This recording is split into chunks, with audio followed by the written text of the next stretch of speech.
Hi everybody. Like always, I got way too many things to talk about. I'm just going to try to blaze through a video and get some ideas out so they don't pile up too much. Here is my shirt. I like this one a lot. It's a 70s vibe. You all know I like that. Soccer logo for 72 Kingston soccer team. Totally not vintage. I totally reprint. I bought 6 or 7 years ago in New York City. There's a couple of things I want to clear up from previous videos. One is my name.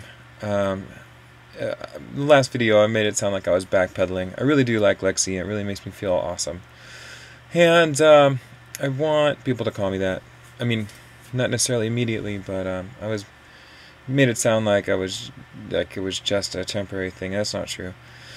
Also, a friend interpreted previous videos of mine to mean that I don't like hanging out with men. It's totally not true. I really, really do a lot. I mean, it's for the same reason I like strong women. You know, a lot. You know, many men. You know, considering only men of the highest caliber that I would want to hang out with. You know, many men don't have, just because of, you know, the privilege of how they're raised, don't have a lot of the hang-ups that would, you know, hold them back from wanting to achieve. And, you know, I like effective people. I like badasses. And I really prefer women badasses, but I'll take any kind of badass that I can get to hang out with, because I'm picky and I want cool friends. Alright, that's from last time.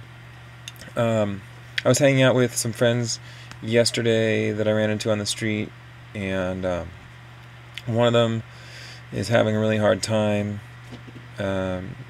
with, he has a secret, and before he started telling me about that, I wanted to, he's in the, you know, layer of friends that I would want to come out to, and I know he'll take it well, but he's also kind of in a macho profession, but he's the coolest guy. I know he'd take it well, but I chickened out, and, you know, I want to know what that's all about. Like, I'm not ashamed of myself, so, you know, am I ashamed of my femininity? I don't know what that's all about. I mean, I'm sort of afraid of losing friends, but I didn't think I'd lose him as a friend.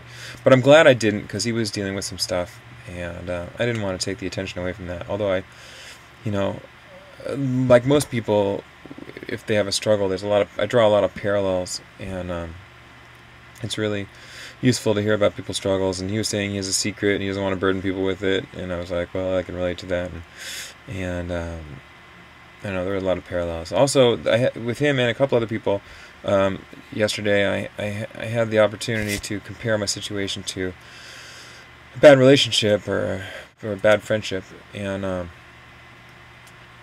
that's sort of how I was living, trying to make do as a boy.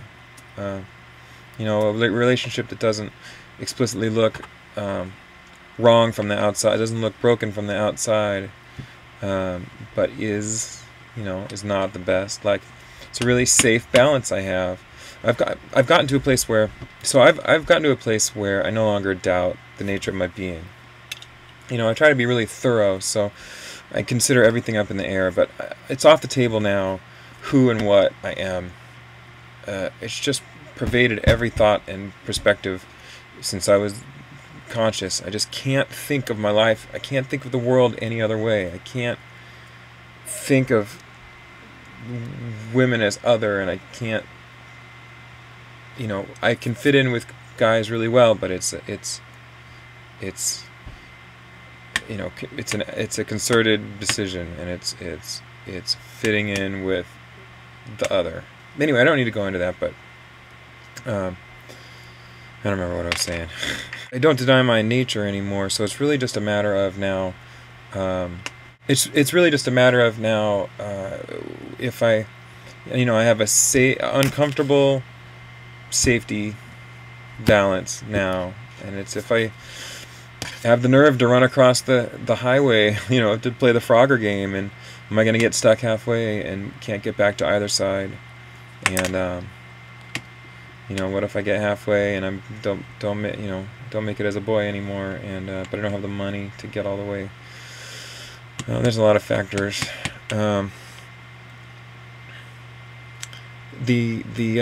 other guy that I met up with yesterday, I mean, in that group, I've been, as you know, self-conscious about the nipples, and they don't really show, but the other guy saw it poking and flicked my nipple, and like, you know, guy's roughhouse, but fuck, I had to pretend like it didn't hurt like a motherfucker. I could have punched him. Yeah. Alright, what else we got?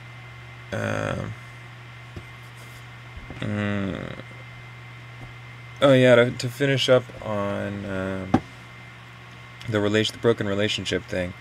It's what I was trying to say was you know, from the outside, a lot of people, you know, I've led some people to believe that I have a really great situation, and I think things could be a little better, and so I'm taking steps. But it's not just like that. Like, you know, my situation pre coming out to myself was pretty fucked. I mean, it looked great from the outside, but I have a whole list of things that have gotten better since coming out to myself, and I'll do a video about it. But I was very stressed out and very uncomfortable, and I'll also have to do a whole video on it. But things were broken, even though it doesn't look like that to most people. There's so many things to talk about with that. I'll have to do a whole video on that, and I will. It's a really interesting topic.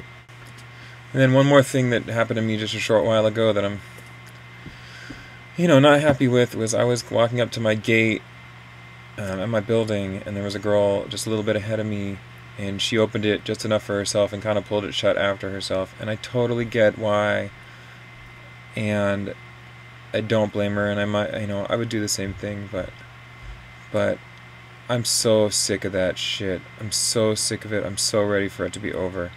I'm so ready to come home.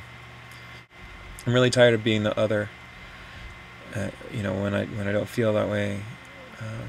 You know, and obviously, you know, I have my own hang-ups about feeling dangerous, but I'm kind of through that, and yet still I'm perceived as dangerous, and I'm so over it. I'm so tired of that shit. Alright, next time. Thanks a lot, guys. Bye.